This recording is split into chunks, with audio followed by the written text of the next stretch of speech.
Hey folks, come on here, come on! At your services. How are you all? Hope you're doing very well. Yes, I'm situated in the new conservatory at the moment. Again, we haven't painted the walls yet. And you may have noticed I've snuck a couple of sneaky little things in here. Yes, some fabulous canvas movie artwork of a wolfish nature. Courtesy of your good friend of mine, Steve W7 Smith. Yeah, I will occasionally infiltrate this area, which is meant to remain completely free of old dad's shit. Old dad's pictures, posters, masks, figures, weaponry. It's meant to be a nice, relaxing family room. You can hear the echo as well, because it's totally empty at the moment, so your voice booms around the place. I like it. It gives it a bit of a cave-like, almost cathedral-esque quality. So, anyway, they're just here temporarily. And the good thing is, when I'm doing videos here, I can just bring stuff in and take it out again. Some things might find a way of staying behind after hours. Anyway, folks, hope you're all doing very well. Right now, it is Monday morning. Another week doth beckon. But we're always at the end of January, and it only seems like yesterday when I was looking forward to Christmas and New Year. So that's really flown by. So the end of the first month in the new year, and whoa, aren't things no better than they ever were before? All pandemics are coming to an end.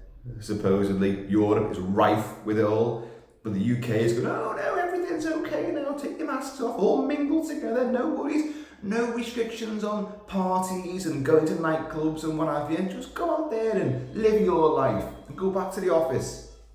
Fuck that. So, what else have we got in store? World War III. Because if the pandemic is coming to an end, if that actually is the case, and we don't get some of the new variants coming down the tracks, going, you think you're safe? Where you get a load of me? I've got wings, I breathe fire. Just when, you get over one global catastrophe, another one is waiting in the wings. Old Putin there, puffball Putin, riding grizzly bears, across the Siberian wastes with no top on. Oh yeah, big buff fucking Russian bastard premier. Oh, we're just doing military exercises on the borders of the Ukraine. That's why I've put like 2 million troops there, 60,000 tanks, and I've got all sorts of nuclear weaponry and all sorts of stuff waiting in the wings just to go walk right over the border. And the rumours of a puppet government they're going to put in place in the Ukraine, because they want the Ukraine back, back into the Russian fold. Yes. What's America said?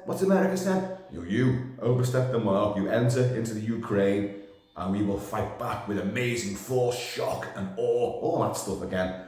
What exactly are you going to do? Oh, it'll be sanctions.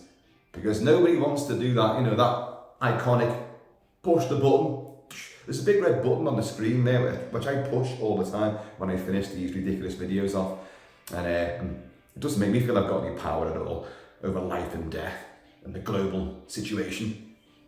But yeah, that's not looking too good, is it? Especially when they start, it's funny how we've had all the Downing Street parties over Christmas during COVID and all that, and Boris Johnson is heads on the chopping block. We all know that. He knows that. It's just a matter of time now. I think it's only days, not weeks, before he's ousted completely. And other rumours and shit afflicted the Tory party, as only it should, because they're a bunch of twats. So, but that's still centre stage, that's still the top line stuff. And then you get World War III, imminent, war in Europe, war again, Russia, war, all this kind of stuff. You get that's second billing. And then you get Prince Andrew. Prince Andrew. God. You get him and all his paedophilic tendencies.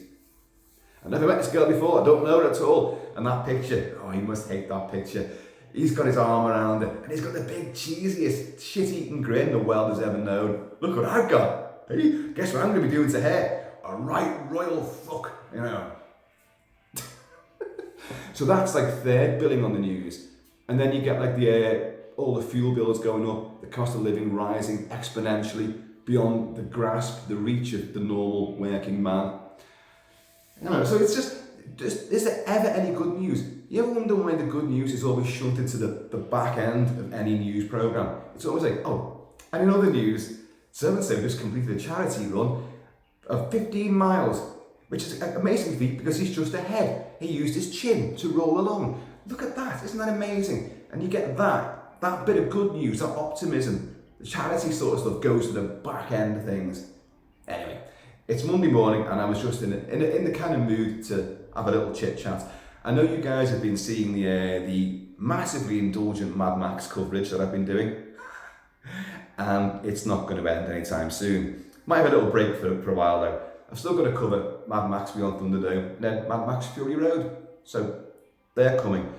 Another video which is coming very, very soon is a long-awaited review of The Warriors. Yes, Walter Hill's 1979 street gang classic, highly stylized, hyper cool. The Warriors.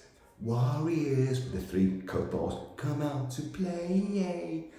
You know it, you love it. It's coming, doing it. The music's playing there, right behind this wall here. You might be able to hear bits and bobs of it over the echoing boom of my voice here. But and in other news, yours truly is going to be on the radio again. This time it's going to be not an interview. I'm actually a guest on Radio New Brighton. Yes, beaming out to the world from the glistening banks of the Mersey. Yeah, I'm going to be on it for a good 2-hour session as well, 2-hour slot, playing some banging tunes and having a massive, what the hell hit the roof there? Someone's already going like, shut up. Hailing rocks. Oh, your new conservatory, eh? Well, get a load of this then. Fucking boulder comes over, like. But yeah, so it's a 2-hour slot. It's in a couple of weeks' time, I think it is. And hopefully it's the first of many. I'm not hosting it, I'm the guest on it with my good friend Justin Hopper. There he is. A man who promotes positivity around, well, locally based, promotes charities, promotes people with positive attitudes, sends out those positive vibes to all and sundry. But with radio waves, it can go global. It can go interstellar. So the good stuff's coming. And although I've been interviewed by Justin a couple of times before, this is going to be just us sitting there having a big chin wag. I'll have my little headphones on, and we go, don't touch that button. What, this big red button here? There's big red buttons everywhere. Don't touch that, don't do that. And I wonder if I collaborate on the songs, the banging tunes we're going to be playing. Because you know what my taste in music is? It's movie music. I'll be like, oh, here's the main theme from Escape from New York. People go, what the fucking hell's this? I wanted Ollie Mayers. But we shall see. So it should be fun, and I hope that becomes a bit more of a regular sort of occurrence. Gotta do something. I'm sick and tired of working for the man. I hate it when that man in charge of my sphere of career is Boris Johnson. What the fuck am I doing that for? Why am I working for that cunt? I don't know. I still haven't worked it out. Oh, paying bills, yeah. Well, at some point, your own standards, your own morals have to creep into things. And I ain't getting any younger. So, I've given too much of my life to people I don't like, don't trust, and in fact, actually physically hate. So why am I doing it? I'm hoping that this year, that's going to change. I want something different. I want something more creative, more productive. Yes and no, I've written books. I was a strippogram. Yeah, look at this face. They weren't looking at my face when I was stripping. Martial arts, fitness instructor, military. I've done a lot of things, written books, loads of different things. But none of it's sort of like paid, to put food on the table, pay the rising heating bills. None of it's done anything like that. So I'm still doing 9 to 5. What a way to make a living. Oh, God. And we lost Meatloaf last week, a few days ago. Meatloaf, rock legend, actor, singer, songwriter, musician, an all-round fantastic good egg. Rather large chap. And I remember Cher said, he's not properly good looking. He's not conventionally good looking at all, but there's something about him. He's gorgeous. And I love that. He was a rocking demigod, without a doubt. And I love the fact that a lot of his videos were all very horror themed, you know, like Beauty and the Beast and all that. And thanks to Steve 007 Smith, and he sent me a link to a video that Meatloaf had done in the 80s, and I've forgotten the name of it now, but I'd never heard of it. And he said, go watch this. And I put it on, I thought, oh, it's Meatloaf, to commemorate his death and all that. Like, it starred the great, the ever gorgeous Caroline Munro as a vampire. Wow! And it's great. And a little sultry look at the end when she's got Meatloaf and she turns around to the camera with a little the devilish twinkle in her eyes and these little fangs coming. And we've already known what she's done, what she's capable of. It's brilliant. I love, videos like that, pop videos where they tell a story, especially this horror themed story, always seems to float my boat. But Caroline Munro was also with Adam Ant in Goody Two Shoes, which wasn't the horror one, but she looked fantastic in that as well. With a secretarial look, she takes the glasses off and the hair comes down. Oh, Caroline. Sweet Caroline. There's a song there somewhere, isn't there? But yeah, so that was great. So you've got the Warriors coming. We've got this radio show coming, so I'll put all the details about that when I know more about it and try to get everyone involved. And hopefully that will springboard some other stuff as well. I hope. You can only live in hope, can't you? And we've got World War 3. Yay! So, it's got the makings of another great sensational year.